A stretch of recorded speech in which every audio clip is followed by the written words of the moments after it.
No.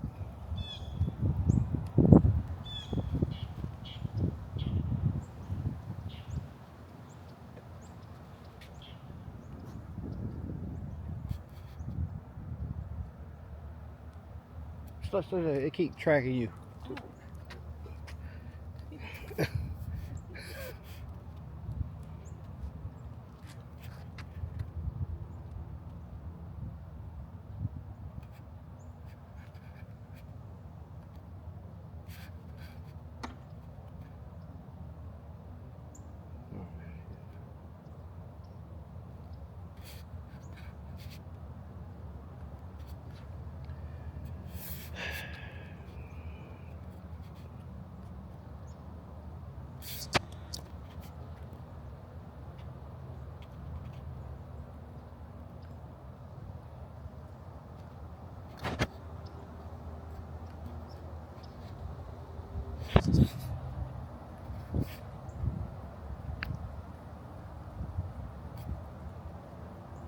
Okay, good morning.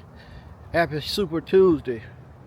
We're getting going on my walk. I actually got company with me today. Got my cousin Tamika with me. Had to make some adjustments from yesterday.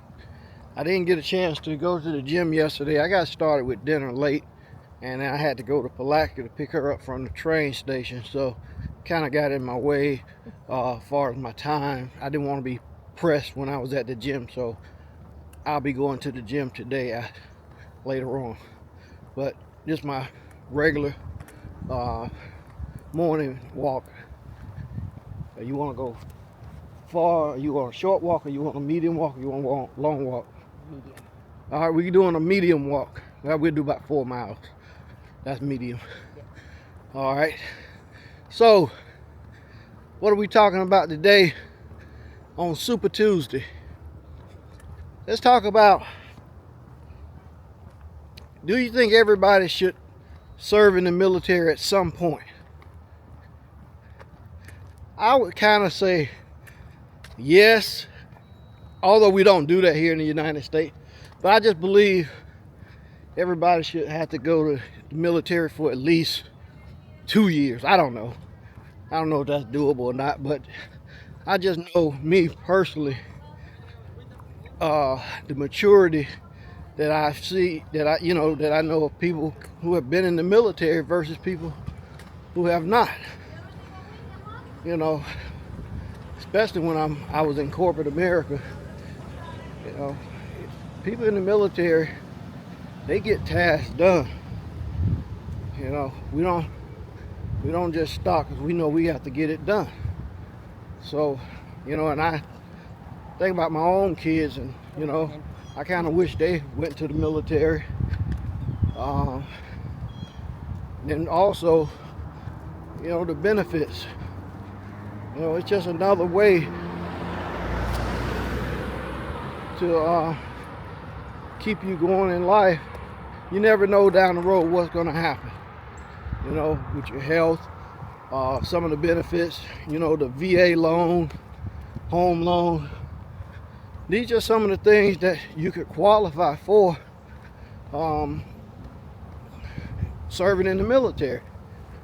So yeah, I believe everyone should have some kind of experience with military. I know we can't do it in the United States. It's not done like that. This just me thinking in my head, whether it's right or wrong. That's the way I think in my head. That's just my opinion. That's not fact at all. But, you know, Tamika, what do you think about serving in the military? You think everybody should serve in the military or no?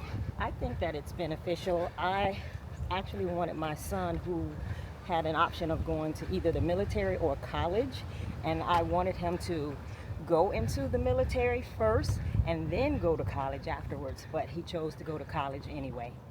That was the same thing the same thing I was thinking with my kids. I wish they'd have gone to the military first, did in college. And you never know what their mindset would have been, as far as some of you, they may have stayed in. Mm-hmm. You know, I only did 4 years, and you know, I didn't like my military MOS and field artillery. I just didn't want to do that. So I chose to get out after 4 years. And at that time, I don't know if you can do it now or not, but in the Marine Corps, we couldn't change MOS. So I was going to be in field artillery forever, and that's just not what I wanted to do. Now, for those people who are not military trained, what does MOS stand for? That's your military occupation. That's your job that you're doing Okay. in the military. Now, also, had I done things better before signing on the dotted line, I probably would have had a chance to pick a MOS, but I went in on what's called an open contract where they gave me a MOS. So we're gonna go make a left. That, you know, so I didn't have no control over that. In fact, the majority of my unit that were on, I think we were mostly on open contract because majority of us went to Fort Sill School for field artillery in Lawton, Oklahoma. And then it was a lot of us. And then from there we went all into the fleet. So I think that whole unit, 3028, 3031 series was dedicated to field artillery because it was a ton of us there from boot camp.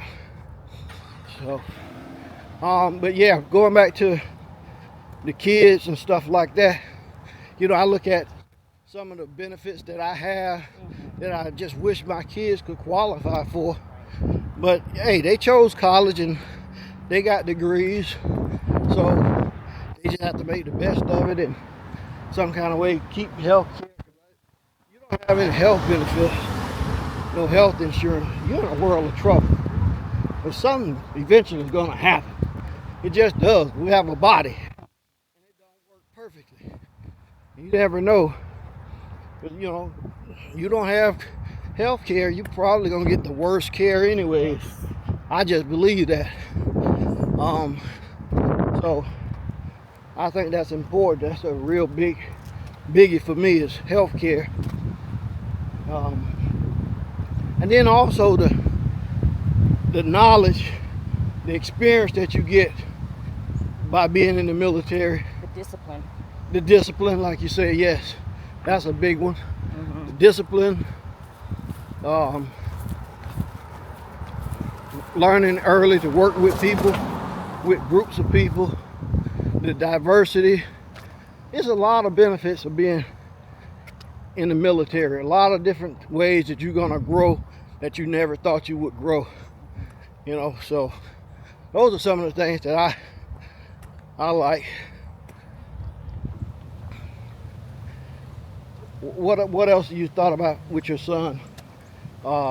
Had he gone to the military, what do you think would happen? I think he would have enjoyed staying in as a career because he loves to travel. Yeah. And I know that there are some travel benefits, being able to see the world. Right. And as like you said, the benefits that you get. Yeah. The insurance, the health care, the housing. Those are all benefits that I think, you know, that are great for those, especially when you go in at that young age. You're not really sure. Even now, he's gone to college, but Yeah. he's not even going to work in the field that he went to school for. Yeah, I'm glad you said that because that's one of the things that when I had just turned 19 like 2 weeks before I was enlisted. So at 19, who knows what they want to do for a career? Correct. Yeah, we always had that dream thing when we were a kid. I want to be a doctor, I want to be a lawyer. But life don't work like that. You know, and as you get older and start to mature, you're like, I don't want to do that. Right. You know, So he just went to school for 4 years. Right. And is not even interested in that field that he graduated with. I mean, he's not the only one. I don't know the percentage, but I know it's pretty high. You don't know what you want to be at 19. So had he gone into the 18, military, right. you know, at least he would have had time to think about it. Yeah. Yep.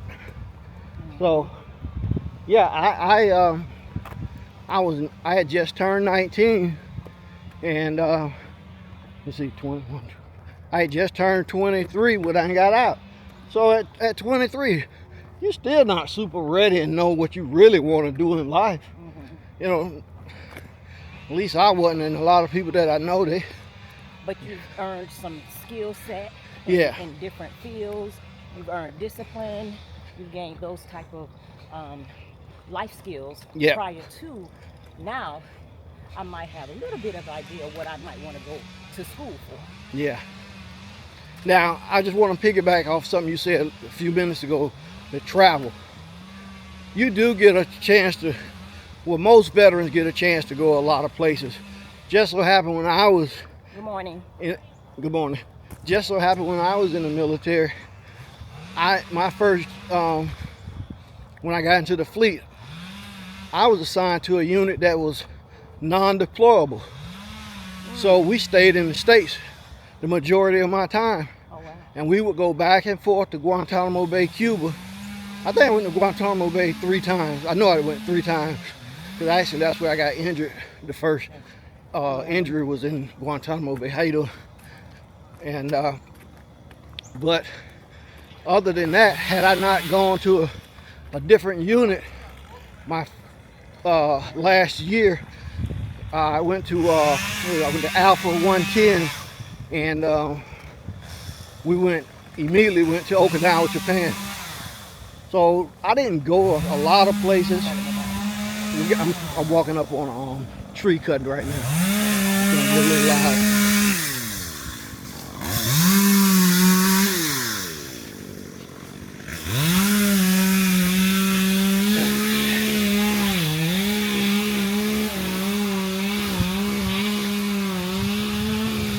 And I don't know how to edit that out. There we go. Look, live. We're live and in color. Yeah, we live. I can't edit. Have no knowledge of editing. But yeah, I was in a non-deployable unit. I didn't go to a lot of places, but I did get a chance to go to Okinawa, Japan for 6 months. But if I had not switched units, I would have been stateside the entire time. That's just, that's where I fell. You never know what kind of units you're going to be, but then most people are not going to be in a non-deployable unit. So, yeah, the travel, you will get to see a lot of places, go to a lot of places.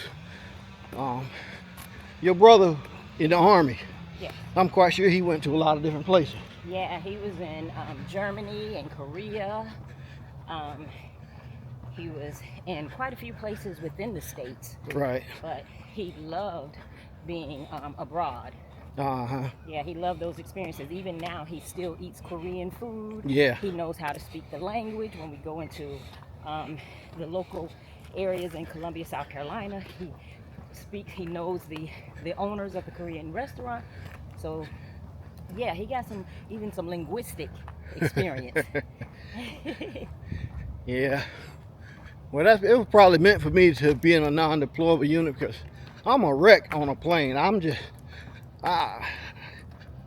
not the person to be flying. I can just do without it. I don't know, maybe God just knew that this boy don't want to fly. I'm gonna put him in this unit over here.